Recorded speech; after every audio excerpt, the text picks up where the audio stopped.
What's up? This is Young Gerald. I'm at the Triller House, aka Trillville. We're here, live and direct. Yes, sir. I would be a sandwich artist. In all seriousness, I don't know what I would be.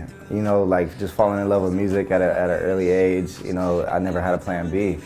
And it's hard to imagine a life, you know, that would have went in a different direction. It's something I think about, you know, if certain dots didn't connect, where would I have ended up? Who knows, man? Who knows? If I could tell Young Gerald something, I would say, listen up, Young Gerald. You listening to me now? Stay the course, don't give up, you know what I'm saying? Keep going hard. They're gonna roast you, they're gonna clown you, they're not gonna understand, but one day, you will pull up in a Rari and you will be this clean. I'm trying to think of what artist I could beat in an arm wrestling match. Somebody's gotta be like lankier and skinnier than me, you know. Maybe Wiz before he started working out. Now Wiz, I'd probably break my arm. You know, he got all buff and he got swole, but I'm trying to think like Wiz back when he was super skinny Wiz, that's probably all I think of. I worked at a spot in the Bay, it's called Top Dog. This has no relation to TDE. Top Dog is a little hot dog joint. You know, I think I started working there when I was like 15. Get on the bus right after school, you know, head straight there and work until, you know, till shutting it down at like midnight, and then, you know, getting home, trying to do my homework, wake up early in the morning, get back to school. And somewhere in there, write raps and, you know, learn how to make beats and record stuff. And I remember because I used to put my little mixtapes right next to the tip jar at the little restaurant I worked at, man, so, yeah. I don't know, man. I don't have like a catchphrase or anything like that other than, you know, from the Bay to the universe.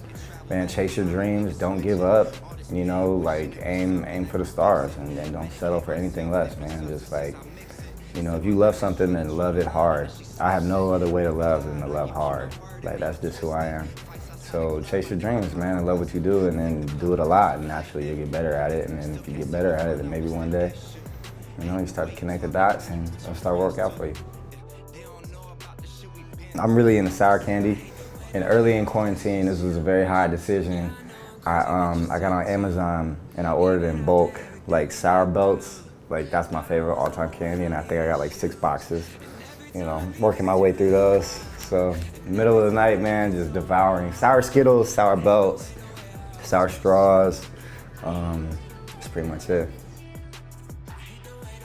Man, just to even think about that question, what's the craziest thing that happened to me on stage or on tour, makes me really miss touring, man. I miss the road, I miss seeing the fans.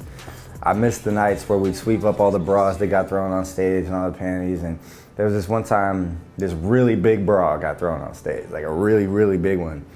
And on one side, you know, there was a note with a phone number written on it, but on the other breast, there was a different phone number and a different note from a different friend. You know, so these two girls had gone in together, you know what I mean, and each given their shot, written both of their phone numbers down on one bra. I can't remember which number got called. My homie called one of them, and, you know, who knows where that night went. Maybe Jamie Foxx, like just as somebody who, you know, like I'm trying to think of like the most famous person who I'm friends with, who, you know, who's that down to earth, who's that cool, who's that, like Jamie Foxx is in my eyes like, you know, one of the biggest legends ever. And, you know, I mean, Ray is one of my favorite biopics about, you know, music ever. I'm trying to think who else, man. I don't know. I wish I had Jay-Z's number. Man, maybe the kind of like downstairs indoor little sauna vibe they got, you know what I'm saying? Like they got the pool with the flower wall, or I don't know what you call that, the plants on the wall. You know, they got the steam room, you know, right next to the ping pong table. You know, the gym, not that I use a gym, but you know what I'm saying, it looks legit. So, they got the foam floor on the gym with the big mirrors. It looks legit.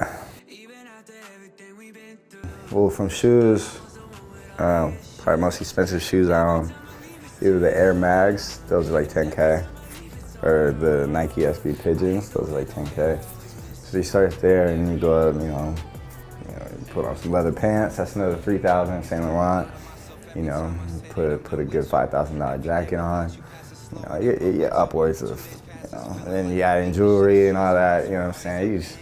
You know, you get into a down payment eventually, you know, you get into some real estate, just on some, you know, outer layers, some clothing, you know, something like that. I don't know. I mean, I like doing nice things for people in general. I don't know how to quantify those. I know that the biggest dream of mine, you know, that I've ever made come true was buying my mom a house. She never owned a home, and that was like my biggest dream in my life in music, is that, you know, if I could ever get to a point to be able to afford buying my mom property and putting her in a home, but she never had to worry again. So buying her a house in the Bay, you know, that was a big dream come true. So that's like, for me, you know, that's my happiest moment.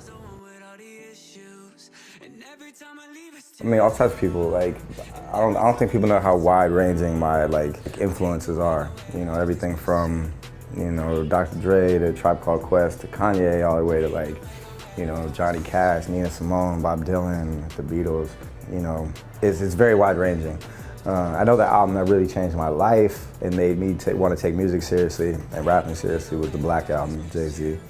Jay-Z will forever be, you know, one of the most brilliant minds, in my opinion, that we've ever seen in hip hop. From a lyricist perspective, storyteller, you know, of course, Illmatic, Nas.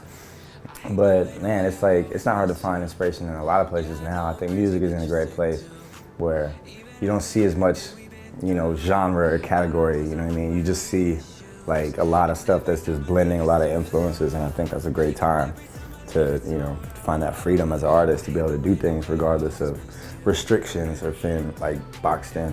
Yo, what's up? This is G-Eazy. Go follow me on Triller at G_EAZY. Much love. Peace.